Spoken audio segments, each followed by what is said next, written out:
10:15 de la mañana y estamos recibiendo a la psicóloga y sexóloga Rosana Pombo en la mañana de Arriba Gente. ¿Qué tal, Rosana? Buen día. Buenos días, ¿cómo Buen están? día, Rosana. Buenos días. Gusto tenerte. Igualmente. Uno ha perdido de repente con el paso del tiempo, yo no sé si la percepción de riesgo específicamente, pero por lo menos aquella agresividad con la que hablábamos de la responsabilidad a la hora del contacto sexual se ha visto disminuida, tal vez por menor incidencia de la enfermedad, estoy hablando del VIH-Sida, o igualmente a nivel de consultorio sigue siendo una preocupación para los profesionales trasladar esa responsabilidad a los diferentes pacientes.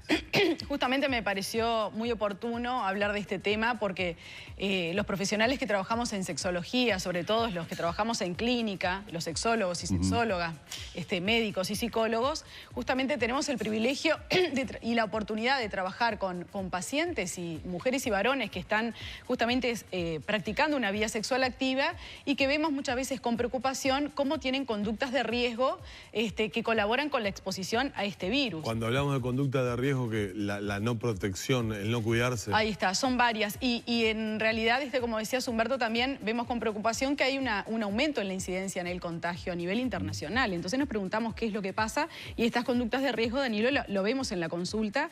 Por eso es un lugar privilegiado justamente para hablar de ello, para promocionar desde la educación sexual, desde la información, el que los pacientes y las pacientes puedan tener, y la población general, una conducta sexual responsable. ¿Se ha naturalizado la existencia del VIH-Sida?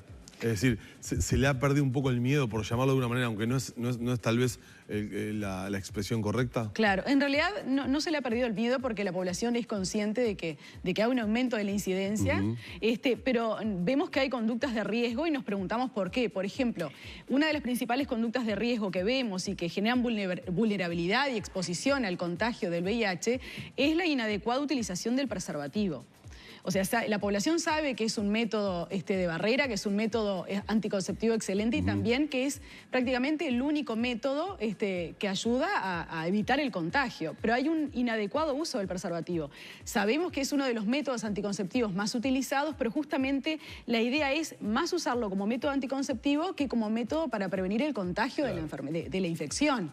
Entonces es muy frecuente que nos cuenten esto los pacientes. Por ejemplo, que el preservativo se utiliza al momento de la penetración, o incluso que se penetra y se utiliza, se retira de la penetración el varón y se utiliza la colocación del preservativo al momento de la eyaculación. Cuando vemos que las vías de contagio son ponerse en contacto justamente con los fluidos vaginales, con el líquido preseminal, con justamente esas secreciones que tienen una alta carga de virus del VIH. Entonces a veces no son tan conscientes del líquido preseminal o también del líquido vaginal, de la lubricación vaginal, y como que ponen hincapié más en la eyaculación como vía de contagio. Entonces es una población de riesgo. Porque se toma el preservativo como método anticonceptivo y no como barrera para este tipo de enfermedades. Exacto, más como método anticonceptivo.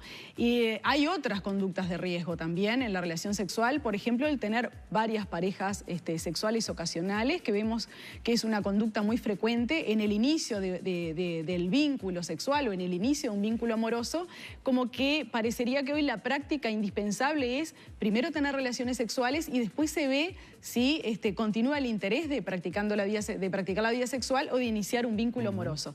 Y esas relaciones sexuales, Danilo y Humberto, en general son ocasionales, con diferentes parejas que muchas veces son desconocidas porque el primer contacto es en un boliche, hay mucha presión social de sus pares, como que es como una conducta que está de moda, como una conducta que implica desinhibición, que implica uno estar liberado de prejuicios, tener un libre ejercicio de la sexualidad, y ahí como no hay un conocimiento previo, tampoco hay un diálogo previo acerca de qué métodos anticonceptivos o de barrera se va a utilizar. Estás manteniendo relaciones con un desconocido. Con un desconocido, sexuales ocasionales, donde se ve hoy, mañana ya no se ve. Muchas veces acompañado de otra conducta sexual de riesgo, que es el consumo del alcohol. Sabemos que el alcohol, la marihuana y otras sustancias tóxicas actúan disminuyendo mucho la percepción del control, disminuyendo mucho la identificación de una conducta sexual de riesgo. Muchas veces el uso del preservativo, uno de los dos integrantes de esa pareja ocasional puede pedir no utilizarlo. Claro. porque se quejan de que baja la sensibilidad. Nos sorprende muchas veces cómo en estas relaciones sexuales ocasionales nos dicen en la consulta, ella me aseguró de que utilizaba la píldora anticonceptiva, entonces no era necesario el condón. Muchas veces al haber mucho consumo de alcohol no se acuerdan qué pasó el otro día. ¿Quién tiene menos percepción del riesgo ante el VIH, el hombre o la mujer? Creo que la percepción del riesgo no es ni más ni menos de uno ni del otro. No es que uno sea más irresponsable que el otro. Más irresponsable que el otro. Creo que no responden muy bien a las presiones sociales. Falta a veces en ese hombre o en esa mujer, por igual a veces falta de asertividad o de autoestima, donde decirle al otro que use el preservativo o la mujer llevar el preservativo en la cartera, claro, por si el otro no lo consigue. Hay como mucho temor al rechazo de la otra persona, a la discriminación, a ser considerado como antiguo o inhibido o con prejuicios. Entonces hay como unas falsas creencias que son irracionales, que exponen a la hora de la relación sexual, tanto al hombre como a la mujer, a una práctica de riesgo, y muchas veces son más conscientes, pero al otro día de la relación sexual. ¿Y qué pasa, Rosana? Porque me imagino que debe ser tema en más de una oportunidad conversado a nivel de consultorio, cuando existe la sospecha o definitivamente la confirmación de una infidelidad cometida en una pareja estable, ya sea por el hombre o por la mujer. Vamos a decir, desde el punto de vista afectivo se resuelve, perdonando, entendiendo, lo que fuere, pero queda allí la puerta abierta para de qué manera se mantuvo esa otra relación sexual en donde tal vez no se utilizó el preservativo. ¿Se plantea la realización de algún examen? Bien, ahí tenemos otra conducta sexual de riesgo, porque en realidad de confesarle a su pareja monógama, a su pareja estable, de que se tuvo una relación sexual extramatrimonial o extra pareja conyugal, en general puede traer grandes repercusiones, y es una conducta sexual de riesgo porque si no se dice, estoy exponiendo y faltándole respeto al cónyuge, ¿no?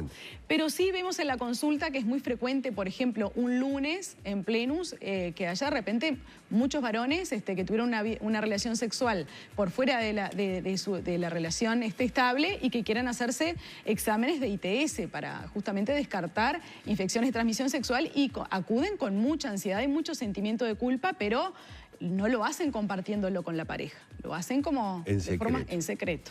Exactamente. Bueno, a estar atentas y atentos a estos comportamientos. Y lo último te iba a preguntar, ¿se da más en población de hombres maduros o de hombres jóvenes la no utilización del preservativo en determinadas circunstancias? Bien, podríamos pensar que la población adulta mayor es más responsable, más consciente, más informada, más consciente, pero tenemos ahí una población de riesgo que quizás no se hable después de los 50 años, como ya no están en etapa reproductiva, muchas veces no utilizan ningún método anticonceptivo ni de barrera, y es una población vulnerable. La población joven quizás es más impulsiva y puede ser quizás la que está más expuesta a no utilizar un método de barrera, o en realidad utilizarlo mal. Rosana, muchísimas gracias. Por favor, un gusto. Una vez más, Rosana Pombo, psicóloga y sexóloga, ha estado con nosotros en esta mañana de Arriba Gente.